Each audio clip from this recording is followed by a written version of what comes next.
Voere. Voere. Voere. Voere. Well, this is not going to go well. Hey guys, thanks for tuning in to another video on ForgottenWeapons.com. I'm Ian McCollum, and I'm here today at Morphy's with a Voere American 180, actually a semi-automatic American 180, a SAM-180. So you probably, if you've seen this gun, you've probably seen it in its full auto configuration like this guy.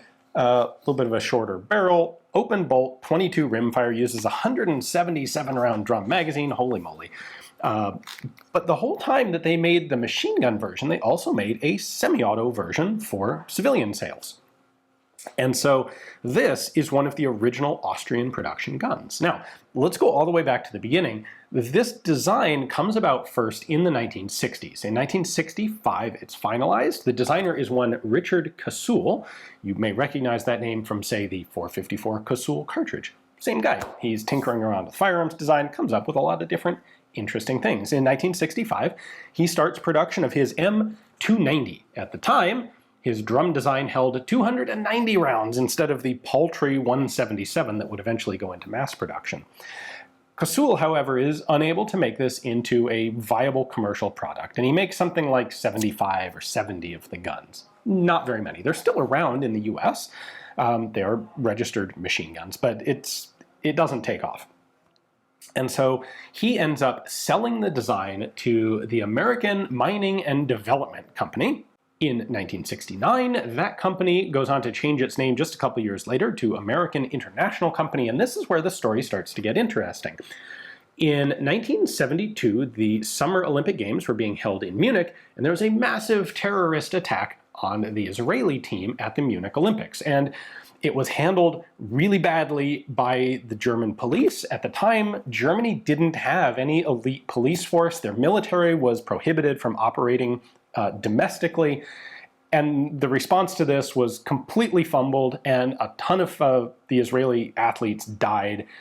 And it led to a significant amount of firearms development and police reform in Germany. This is the event that spurred development of the HK-PSG-1, the Walther 2000, both to be elite police sniper rifles, because at the 72 Olympics, the German police didn't have a sniper rifle. They had a G3 with a 4-power NATO scope on it. That was the sniper's rifle that they had access to. Well, it's not just HK and Walther that are working on developments for this. It's also a lot of other companies, and one of them is a company called, this is going to strain my German here, Voere in Austria. It's a Tyrolean company. They were formed just after World War II, 1948. They started off making like bicycle pumps and then added church organs. In 1965, they added a firearms division making hunting rifles, and in 72, they saw an opportunity to get into the law enforcement market on the rush of German police organizations to try and rearm and retool themselves to be capable anti-terrorist units. And they were aware of this from Casull, and they signed a licensing agreement with now American Industrial Company to further develop it out and actually put it into production. And when they did, it was specifically done with a laser sight as well. So this was going to be a full auto, 22 rimfire, extreme high capacity laser sighted weapon. And the idea, I think, is basically you would use it like a laser beam. They shoot fast. You've got a ton of ammo. It's just this water hose of 22 rimfire that definitely had some law enforcement potential to it. You don't have a lot of likelihood of overpenetration, but you can put a heck of a lot of lead downrange in the dark with a laser sight. That's what the company had in mind. And in fact, there were some law enforcement, limited, but there were at least a couple of law enforcement sales of these in the United States. Now, the company spends 2 full years developing the gun. From 72 to 74, they work on the magazines, the gun design itself, to get it, well, and the laser, to get it to the point that they think it's ready for the big time. It arrives on the market in 74, and they didn't end up really getting any European police sales out of it, but they are also selling guns into the United States. And at this early stage, fully built Austrian-made American 180s are imported into the US by a company called Christopher & Associates out of Glendale, California. Now, these were manufactured as both full auto guns and semi-auto guns for sale in Europe and the United States. So let's take a look at this one. This is one of the original Austrian-made Christopher & Associates imported semi-auto SAM-180s. Let me start by pointing out this drum. This is actually a later production American-made American 180 drum. It's Lexan, it's translucent, lets you see how much ammo's in it. It's a good thing. But these were made for the later version of guns. We'll talk about that in a few minutes in the video. This American-made plastic drum actually doesn't quite fit on the original Austrian guns. I can kind of hold it in there, but it doesn't snap in place. And I had it on there just to show you what it looked like, because this particular gun doesn't actually have its original magazine with it. The original Austrian guns have a metal magazine that's a bit shorter than this. And you can tell that this is not quite correct to the gun when you try to take a sight picture and realize the sight line actually goes through the drum itself. And on the metal drums that these were originally made with, you could actually see over the drum with the sights. Now, let me bring back this full auto American 180. Notice the difference in the sights. On the full auto gun, the sight is the same basic design, but it's a lot taller, and that was done to clear the plastic drum magazines. These full auto ones use the same rear sight, but they've got two little spacers in here to raise the sight up higher. On the original guns, the sight is directly on the rail, like you would kind of expect it to be. So I had the magazine on there just because I think it's cooler to see the gun sort of like it's supposed to be seen with that magazine, but be aware that that magazine doesn't actually quite fit on these original Austrian-made guns. All right, so there's our model SAM-180, Voere, Austria, 22LR, and imported by Christopher Associates out of Glendale, California, and a serial number. The furniture is polymer. I'm not sure if that's Bakelite or just regular molded plastic, but it is not wood like you would see on some of the later guns. We have a detachable stock here. Detaches and attaches very much like a Thompson submachine gun. So that button just drops that little locking pin right there. We'll take that off just to keep it out of the way. The sights here are essentially stolen directly off of an upgraded M1 carbine. So you've got a rear aperture sight that's going to slide for different ranges, windage adjustable using that dial. The front sight is this gigantic assembly on the muzzle with a post in the middle and two protective wings on it. The muzzle looks big, but it's just got a little .22 caliber hole there in the end. And the only control on here is a rotary safety from safe to fire, and then a trigger. Worth noting that this fires from a closed bolt. So when you cycle the action, it's going to chamber a cartridge and then wait for you to pull the trigger.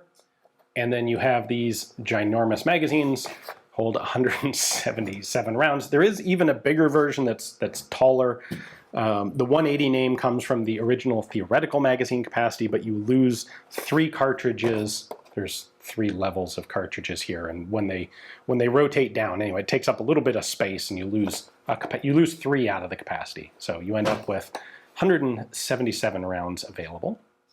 The SAM-180, the semi-automatic version, has a full 16-inch barrel so that it's legal, not an NFA item in the United States. The machine gun ones, there is no barrel length restriction on a machine gun, so if the thing is registered as a machine gun, there's no reason not to have a somewhat shorter barrel. Now, we can disassemble this mostly. I'm going to start by pulling this guy out.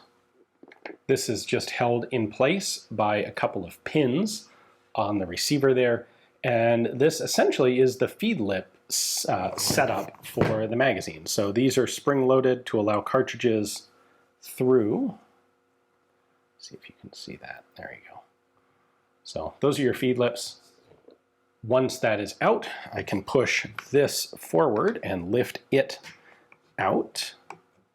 That's the top cover. It's got the rear sight. It's got the magazine catch, which is just that little spring-loaded latch there. And then it does have a little rail here for mounting optics or iron sights. This is the sort of thing that would let you maybe put on one of those cool old school sights like an Armson OEG or one of the very early fiber optic sort of red dots. Then inside we have our bolt and recoil spring assembly, and this lifts out. Pull that out, and we can lift out the bolt. Now, the bolt design between the semi-auto and the full-auto guns is pretty substantial. So first off, this is an American-made full-auto bolt that's a little bit later in date, and they have significantly simplified the machining operation. So there's a lot less detail on the full-auto bolt than there is on the early semi-auto bolt. But what I want to show you on this is the open bolt, well, full-auto open bolt, and it's very simple. It's just got a sear shelf right here. And when you pull the trigger, the sear drops and the bolt can go forward.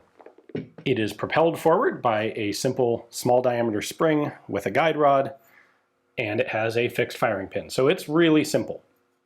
When they made the semi-auto version, they decided to convert it to closed bolt firing, and that made the thing a whole lot more complicated. So what they have now are two main recoil springs. We've got the recoil spring for the bolt, which is here, large diameter. Again, we've got a guide rod that sits in the back.